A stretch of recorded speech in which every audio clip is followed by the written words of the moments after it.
बड़े लोगों का क्रोध, बड़े लोगों का गुस्सा, बड़े लोगों का ये दुर्व्यवहार, ये क्रोध नहीं है, ये वरदान है। जिसके जीवन में ये नहीं आया उसने अपना जीवन व्यर्थ गवा दिया। क्रोधापि देवेन वरेण तुल्यम, वही बात यहां परीक्षित कह रहे हैं। बोले गुरुमुख ये मत को 7 दिन में मरने का श्राप मुझे लगा है, मुझे तो आशीर्वाद मिला है।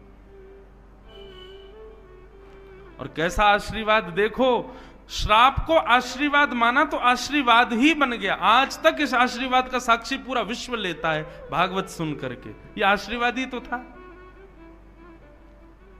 परीक्षित जी ने अगर उसको श्राप ही माना होता ना तो वो श्राप ही बन गया होता, लेकिन परीक्षित जी ने उसको स्वीकार किया एक आशीर्वाद के रूप में। ऐसी बंधुओं जीवन में कैसी भी स्थिति आवे, विपरीत भी आवे ना, उसको भी भगवत कृपा मानो तो विपरीत स्थिति विपरीत नहीं रहेगी, वो कृपा ही बन जाएगी ठाकुर जी की। आप सकारात्मक बुद्धि से जियो तो सही। हमारे साथ ऐसा हो गया, हमारे परिवार में ऐसा हो गया, मत बोलो ये सब। आप उसको गलत मानोगे तो वो गलत है, लेकिन आप सोचो कि चलो ये गलत हुआ, कोई बात नहीं, ठाकुर जी की कोई और इच्छा होगी, शायद कुछ मंगल करना होगा। आप ऐसा मानेंगे, जैसे ही मानेंगे तुरंत आप देखना कि वो आपको प्रसाद जैसी दिखने लगेगी वो स्थिति। ये मैंने अनुभव किया अपने जीवन में।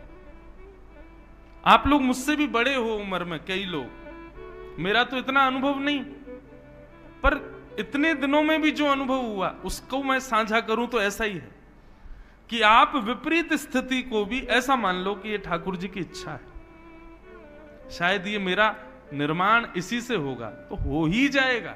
लेकिन आप उसको गलत नकारात्मक रूप से लोगे कि ये क्या कर दिया भगवान ने, सब गलत कर दिया, ये तो गलत ही हो जाएगा वो। राजा परीक्षित को 7 दिन में मरने का श्राप लगा, लेकिन उन्होंने मुस्कुरा करके वरदान मान करके उसको स्वीकार किया। अपने पुत्र जन्मेजय को राज्य गद्दी पर बिठाया इंद्रप्रस्थ के, और स्वयं आ गए कहां, इसी नगर में। और भ्रमण करते हुए सुखतीर्थ गंगा के तट पर जैसे ही पहुंचे, असंख्य संत बैठे थे वहां पर। सबसे जाकर के राजा परीक्षित ने कहा कि भगवान जल्दी मरने वाले की मुक्ति का उपाय बताइए।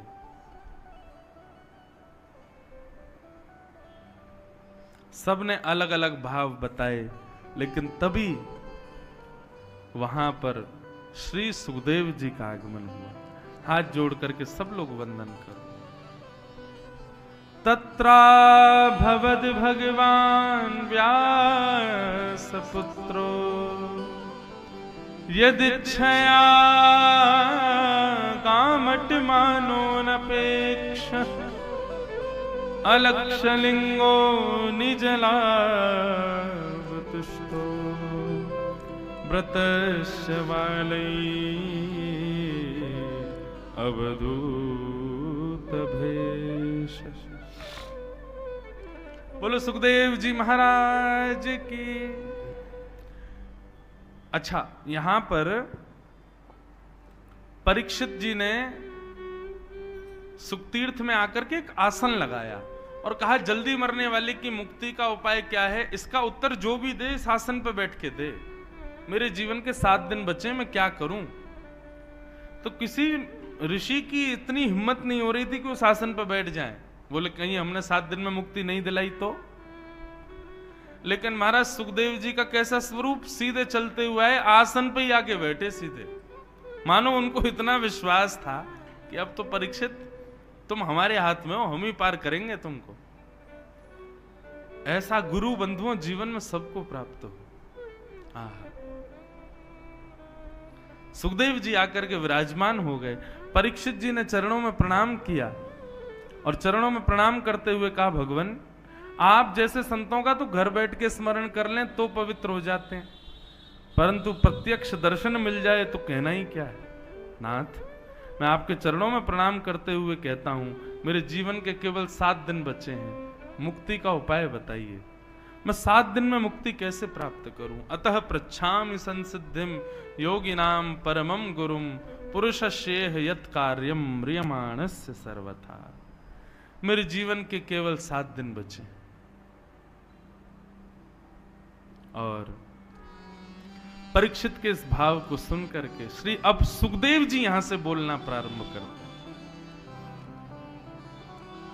मैं ये भाव जब भी सुखदेव जी कथा में आते हैं तब ये भाव जरूर गाता हूं, और आज तो हम ही सुखतीर्थ में आए हैं, तो आज कैसे रह जाऊं। जिनकी शरण से आज मेरा जीवन है, जिनकी शरण से आज मेरी कथा से कितनों का जीवन चल रहा है, कितनों की कथा से कितनों का जीवन चल रहा है, ऐसे शरणागत वत्सल श्री सुखदेव जी को हम यही कहते हैं, तेरी शरण में आके मैं धन्य हो गया, तेरी शरण में आके मैं धन्य हो गया, तेरी शरण में आके मैं धन्य हो गया, तेरी शरण में आके मैं धन्य हो गया, वो तुझको अपना बना के मैं धन्य हो गया, तुझको अपना बना के मैं धन्य हो गया,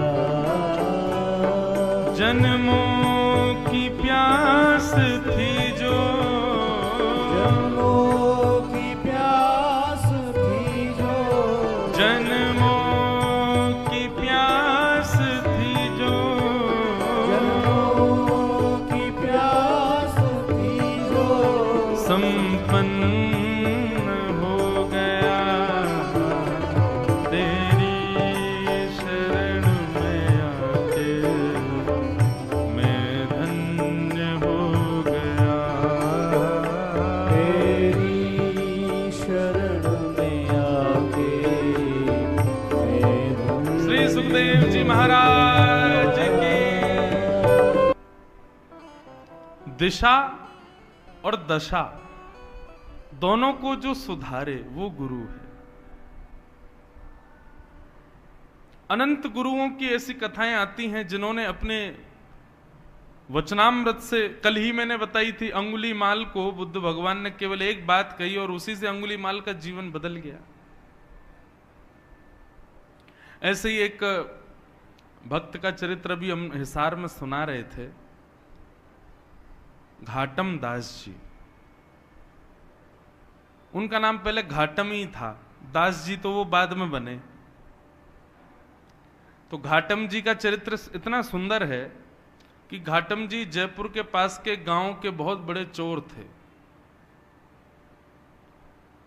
और उनका ये पुश्तैनी काम था। दादा परदादा परदादा सब चोर ही थे, वो भी चोर थे। उनके यहां एज अ बिजनेस देखा जाता था, इस काम को गलत नहीं मानते थे। तो रात्रि में जब लोग बाग निकलते थे उस नगर से, उस गांव से, तो घाटम जी बैठे रहते थे और उस व्यक्ति को पकड़ करके लूट लेके जाना, यही उनका काम था। एक बार घाटम जी बैठे थे, देखो भगवत कृपा कैसी, गुरु भी बंधुओं भगवत कृपा से ही आते हैं जीवन में। आप सोचो, जो लोग कहते हैं हम ढूंढ रहे हैं गुरु जी कोई मिल जाए तो बनाएंगे, कभी नहीं मिलेंगे। अपने कर्तव्य कर्मों को आप सुदृढ़ करो, ठाकुर जी कृपा करके अपने आप गुरु भेजेंगे आपके जीवन में। घाटम दास जी का कोई पूर्व संचित कर्म ऐसा रहा होगा जिससे उनको, एक दिन रात्रि चोरी करने के लिए जंगल में बैठे थे तो एक गुरु जी आए, एक संत आ गए। संत ने आकर के घाटम दास जी को जब देखा, ए भाई इतनी रात में तुम क्या कर रहे हो? संत भेष देख करके घाटम दास जी ने उनका हरण तो कुछ नहीं किया, बोले संत इनसे क्या लूं? बोले महाराज जी आपसे क्या छुपाऊं, चोर हूं मैं, चोरी करता हूं। संत बोले ये काम तो अच्छा नहीं है। बोले कि महाराज आपके लिए अच्छा नहीं होगा, पर हमारे तो घर परिवार शतकों से इसी से चल रहे हैं, हमारे दादा परदादा परदादा हम सब चोरी थे, मैं भी चोर हूं। अभी मैं कल परसों से अपने बेटा को भी लाऊंगा, उसको भी सिखाऊंगा, उसको भी सीखना तो है भाई, हमारा पुश्तैनी काम है। संत बोले क्यों करते हो, गलत है ना, किसी की मेहनत की कमाई को तुम ऐसे लूट लेते हो। बोले तो हम भी तो मेहनत करके लूटते हैं, हमारी भी तो मेहनत है। वो व्यक्ति सत्कर्म करके कमा रहा है, हम मेहनत करके पूरा मंत्रणा बना के लूट रहे हैं, तो इसमें भी तो मेहनत है। घाटम दास जी के वचन सुनकर के संत बोले भैया इसके रग रग में चोरी है, नहीं निकल पाएगी। संत ने उनके चरणों में, घाटम दास जी ने चरणों में प्रणाम किया। बोले आप आज्ञा करो, यदि आपके मन में कोई भाव हो तो। बोले भाई तुम मेहनत करके धन कमाया करो। बोले मेहनत ही तो करता हूं नाथ। संत बोले ये नहीं सुधरेगा। संत बोले तो ठीक है, एक काम करो, तुम सब जो मन करे वो करो, 4 काम हमारे कहे के करो। बोले आज्ञा करो। पहला, सदा सत्य बोलोगे, कभी झूठ नहीं बोलना। चोरी की तुमको छूट है, तुम चोरी करो, डकैती डालो, लेकिन तुम सदा सत्य बोलोगे। घाटम दास जी बोले ठीक है। दूसरी बात, साधु संत वैष्णव जब दिख जाएं, जहां दिख जाएं, उनकी सेवा करोगे। घाटम जी बोले जो आज्ञा। तीसरी बात, जीवन में जो कुछ भी पाओगे उसको पहले भगवान को निवेदित करोगे, चाहे चोरी की सामग्री क्यों ना हो, पहले भगवान को अर्पित करो, उसके बाद अपने जीवन में उसका प्रयोग करना जी। और राह चलते किसी भी मठ मंदिर को यदि देखो तो 100 काम छोड़ के पहले वहां प्रणाम करो, दर्शन करो, परिक्रमा करो, फिर आगे चले। ये 4 काम तुमको करने, समझ आ गए कौन कौन से? पहली बात सत्य बोलनी है, दूसरा संत ब्राह्मण वैष्णवों की सेवा करनी है, तीसरा कुछ भी सामग्री लोगे पहले ठाकुर जी को निवेदित करनी है, प्रसाद बना के उसको स्वीकार करना है, और चौथी बात, राह में कोई भी मठ मंदिर मिले पहले वहां प्रणाम करो, फिर आगे चलो। घाटम जी बोले ये तो मैं कर सकता हूं, बस चोरी की छूट है। बोले हाँ खूब चोरी डकैती करो, बस ये 4 काम ध्यान रखना। ऐसा कह के संत चले गए। घाटम जी तो महाराज जब ऐसे ही रहने लगे, सत्य बोलते थे, संतों की सेवा करते थे, कोई भी चोरी करते पहले भगवान को देते, फिर अपने प्रयोग में लेते, और कहीं भी कोई मंदिर मिलता प्रणाम करते। गुरु के बताए मार्ग पर चल रहे थे तो चोरी में उनको और ज्यादा लाभ होने लग गया। अब ज्यादा ज्यादा गहने मिलने लगे और ज्यादा उनके घर को लाभ होने लगा। घाटम जी बड़े खुश, बोले बढ़िया गुरु जी मिले हैं, बस ये 4 सरल से नियम बता गए हैं, सब बढ़िया चल रहा है। एक दिन गुरु जी ने घाटम जी को निमंत्रण भेजा कि हमारे मठ का उत्सव है, पधारो और कुछ सेवा करो यहाँ पे। तो घाटम जी बोले गुरु जी के उत्सव में सेवा करनी है, कोई छोटी मोटी सेवा नहीं, ऐसी सेवा करूं कि पूरा उत्सव का सारा खर्चा मैं ही करूं, तब मुझे सुख मिलेगा कि मैंने गुरु जी को दक्षिणा दी। तो बोले उसके लिए बड़ी चोरी करनी पड़ेगी, क्या करें? तो बोले कि महाराज जिस नगर में हम रहते हैं वहां के राजा के बड़े मूल्यवान घोड़े हैं, यदि एक घोड़ा उनमें से चुरा लिया जाए और उसके बदले जो धन आए वो इतना धन होगा कि गुरुजी के एक नहीं 6-7 उत्सव मैं ही करवा दूंगा। तो घाटम जी ने एक सिपाही का रूप धारण किया, राजा के दरबार में जाने लगे। द्वारपालों ने पूछा कहां भाई, कहां कहां कहां घुसे चले जा रहे हो भीतर, कौन हो? थे तो सिपाही वेश में। अब पूछा कौन हो, तो सत्य बोलते थे। बोले चोर हूं, चोर हूं, चोरी करने आया हूं। तो सिपाहियों को ऐसा लगा कि भैया ये कोई राजा का अंतरंग व्यक्ति है और हमने इससे पूछ लिया कि तुम कौन हो, तो इसको बुरा लग गया है, इसलिए ये व्यंग में बोल रहा है कि चोर हूं। अरे भैया क्षमा करो, जाओ जाओ भीतर जाओ। घाटम जी बड़े खुश, सत्य बोल रहा हूं फिर भी देखो आज्ञा मिल रही है, जाओ। घाटम जी भीतर गए। राजा के 4 घोड़े थे, उनमें सबसे महंगा घोड़ा काला वाला था, वही चुराया, उस पर बैठ करके और महाराज बाहर निकलने लगे। तो सिपाहियों ने फिर पूछा, बोले ये तो राजा का घोड़ा है, इसको लेके कहां जा रहे हो? बोले बताया था ना चोर हूं, चोरी करने आया हूं, घोड़ा चोरी करके ले जा रहा हूं, अपने घर बेच दूंगा इसको। सिपाहियों को फिर लगा, बोले अब तो कुछ ज्यादा ही बुरा मान गए लगते हैं ये हैं? ये कोई राजा के कार्य से आया व्यक्ति है, हम बार बार इसको टोक देते हैं तो बेचारा बुरा मान जाता है, अपने आप को चोर बताता है। अरे भैया क्षमा करो, तुम जाओ जाओ ले जाओ। घाटम दास जी ले गए। घाटम दास जी घोड़े पर बैठे, बोले गुरु जी की पहली आज्ञा पूर्ण हो गई। गुरु जी ने कहा था जो भी सामग्री लो पहले ठाकुर जी को निवेदित करो। हे ठाकुर जी, ये घोड़ा आपका ही है, ये राजा का नहीं है, मेरी मन बुद्धि स्वीकार कर चुकी है, ये आपका है। ऐसा कह करके जा रहे थे। अब राजा को कहीं निकलना था, उसने अपने घोड़े बुलाए। किसी ने आके बताया, बोले एक काला वाला घोड़ा तो है ही नहीं महाराज। पूछा गया तो सिपाहियों ने बताया, बोले एक व्यक्ति आया था वो लेके चला गया। पूरी बात बताई, बोले उसने बताया भी था मैं चोर हूं। राजा बोले तो तुमने उसको पकड़ा क्यों नहीं? बोले हमको लगा इतना सत्य कौन बोलता है, वो बोल रहा था कि मैं चोर हूं, चोरी करने आया हूं, लाग जाके बेच दूंगा। तो हमको लगा महाराज का कोई निजी सेवक है, बुरा मान गया इसलिए ऐसे बोल रहा है, इसलिए छोड़ दिया। जाओ पकड़ो, ज्यादा दूर नहीं गया होगा। सैनिक दौड़े पीछे।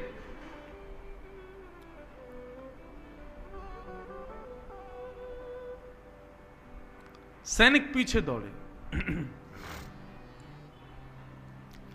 अब यहां घाटम जी घोड़ा लेकर के जा रहे थे। रास्ते में ही एक मंदिर मिल गया और मंदिर में पूजा सेवा चल रही थी। घाटम जी को वैसे भागना तो था, बोले भैया पीछे सैनिक लगे हैं, लेकिन नहीं, कोई बात नहीं, पकड़े जाएंगे तो ठीक है, गुरु आज्ञा रक्षा करेगी। गुरु जी ने कहा था पहले मंदिर प्रणाम करना। घोड़े को एक पेड़ पर बांध दिया, घाटम जी भीतर चले गए। मंदिर में दर्शन करने के लिए गए, इतने में ही सिपाही आए। सिपाहियों ने मंदिर के बाहर पेड़ से बंधे हुए घोड़े को देखा। घोड़े की कद काती और उसका नैन नक्श तो सब वही थे जो राजा के घोड़े के थे, पर उसका रंग अब श्वेत हो गया था। वो काला नहीं था, अब सफेद हो गया था। क्यों? क्योंकि घाटम जी ने उसको भगवान को निवेदित कर दिया था। बोले ठाकुर जी आपका है। ठाकुर जी ने उसका रंग ही बदल दिया। बोले राजा का तो काला था, भगवान का तो सफेद है। सैनिक गए महाराज, सैनिक सब घेर के खड़े थे। घाटम जी अंदर से मंदिर से पूजा पाठ करके परिक्रमा करके बाहर आए, देखा सैनिक खड़े। सैनिकों ने पूछा, हाँ भाई ये घोड़ा किसका है? राम जी का। सत्य बोल रहे हैं, मैंने तो निवेदित कर दिया उनको। बोले तुम राजा के यहां से चुरा के लाए हो ना इसको? बोले हाँ ये बात सत्य है कि राजा के यहां से चुराया, पर मैंने अब ये ठाकुर जी को दे दिया है, अब ये ठाकुर जी का है। तो क्या बकवास करते हो? और ये काला था, ये गोरा कैसे हो गया? बोले वो तो मैं भी सोच रहा हूं कि ये गोरा कैसे हुआ। मुझे ऐसा लगता है राम जी को गोरे घोड़े पसंद होंगे, इसलिए उन्होंने इसको गोरा कर दिया। सैनिकों के दिमाग में बात ही नहीं घुस रही घाटम की। बोले बोल क्या रहा है? बोले भाई कद काटी तो वही है, सब नैन नक्श वही है राजा के घोड़े के जो थे, ये गोरा कैसे हो गया? तो घाटम जी बोले मैं बोल भी तो रहा हूं कि मैंने चुराया, और जब चुराया था तब काला था, पर राम जी को निवेदित किया तो गोरा हो गया। सैनिक बोले ऐसे काम नहीं, इसको पकड़ के ले चलो, ले चलो इसको। पकड़ के राजा के सामने ले गए। राजा ने कहा भाई घोड़ा तो ये मेरा ही है, पैरों में नाल भी वैसी, आंख भी वैसी, कान भी वैसे, गले के बाल भी वैसे, सब कुछ, लेकिन ये गोरा कैसे हो गया? और 1 घंटा भी नहीं हुआ तुमको चोरी किए, इतनी जल्दी कोई पुताई करके रंग तो बदल नहीं सकता, ये रंग इसका गोरा कैसे हुआ? घाटम जी बोले क्योंकि नाथ ये पहले आपका था, अब ये राम जी का है। बोले राम जी का मतलब? बोले मैंने राम जी को निवेदित कर दिया, उनको दे दिया, प्रसाद बन गया, अब ये उनका प्रसाद है, उनको गोरे घोड़े पसंद होंगे इसलिए गोरा हो गया। आपका ही है, मैं मानना हूं मैंने ही चोरी किया है, पर ये अब राम जी को दे के मैंने गोरा करवा लिया। राजा का भी सर घूमने लगा। बोले ये कैसा व्यक्ति है, क्या बोल रहा है? बोले सुनो ये झूठ बोल रहा है, ये चोर को बचाने का प्रयास कर रहा है। चोर तो इसने भगा दिया असली घोड़े के साथ, और ये नकली घोड़ा लाके हम लोगों को गुमराह कर रहा है। नहीं नहीं महाराज मैं झूठ नहीं बोलता, ये आपका ही घोड़ा है। बोले यदि ये मेरा घोड़ा है तो मेरे घोड़े की एक पहचान है कि उसके गले के पास में एक मस्सा है बालों के भीतर।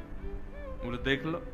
आकर के महाराज बाल हटा करके देखे, राजा तो महाराज मूर्छित जैसा हो गया, मस्सा दिख गया उसको। बोले असंभव, ये गोरा कैसे हो गया? बोले मैं बता रहा हूं ना, ये राम जी को निवेदित कर दिया मैंने। राजा चरणों में गिर गए, भैया तू क्या बला है, तू ये बता पहले। सत्य भी बोल रहा है, चोरी भी कर रहा है, सबको बता भी रहा है मैं चोर हूं, सब कुछ कर रहा है, और अब तो ये है क्या? बोले मैं अपने गुरु की आज्ञा का पालन कर रहा हूं, मैं चोरी करता हूं, चोर हूं, पर मैं सत्य बोलता हूं। जो भी सामग्री चुराता हूं पहले भगवान को निवेदित करता हूं, संतों की सेवा करता हूं, और कहीं भी मंदिर दिखे, मठ दिखे तो प्रणाम करता हूं। महाराज राजा बोला ये चोर बनने योग्य व्यक्ति नहीं है। बताओ कितना सत्यव्रत अपने गुरु के वचनों के प्रति। बोले महाराज आपकी आज्ञा हो तो आज से आप हमारे राजगुरु, अब आपको चोरी नहीं करनी है, आप हमारे इस राज शासन के गुरु के रूप में विराजमान हो जाओ। घाटम जी ने जब ये शब्द सुना तो नेत्रों से अविरल अश्रुधार गिरने लगे और अपने गुरुदेव को याद करके रोने लगे। मेरे गुरुदेव की सहज वाणी का मैंने पालन किया, चोरी करता था, सब गलत काम करता था, केवल उनकी वाणी का पालन करने पर आज मुझको एक राजा का गुरु पद भी प्राप्त हुई। यदि मैंने कार्य भी सत्कृत्य किए होते तो आज एक राजा नहीं साक्षात राम जी मुझको गोदी में बिठाते। मैं आज के बाद चोरी नहीं करूंगा। और उस दिन से घाटम जी का नाम बदल गया और उन्होंने अपना नाम रखा घाटम दास। और केवल साधारण सी गुरु आज्ञा से एक चोर, जिसके पुश्तैनी चोर हैं सब, ऐसे घाटम जी परम भक्त वैष्णव हो गए। पर घाटम दास जी पद लिखते थे, उनका एक पद बड़ा सुंदर है। घाटम दास जी क्या गाते? जे नर रसना नाम उचारे, जे नर रसना नाम उचारे। सब लोग ध्यान से सुनना, घाटम जी क्या कह रहे हैं? बोले जो व्यक्ति अपनी जीभ से भगवान का नाम गाता है उसका क्या होता है? केतक बात आप तरवे की, केतक बात आप तरवे की, कोटि पतित निस्तारे, कोटि पतित निस्तारे। जे नर रसना नाम उचारे, जे नर रसना घाटम दास जी कहते हैं यदि तुम सोच रहे हो कि तुम अपना कल्याण स्वयं कर लोगे, कभी नहीं कर पाओगे। जब तक तुम्हारी जिह्वा पर भगवान नाम नहीं आएगा तब तक तुम्हारा कल्याण नहीं हो पाएगा। इसलिए अपनी जिह्वा पर दुनिया भर की सामग्रियों को बैठा करके उसको सुशोभित मत करो। जीव तो तब सुशोभित होगी जब राम नाम इस पर विराजमान होगा।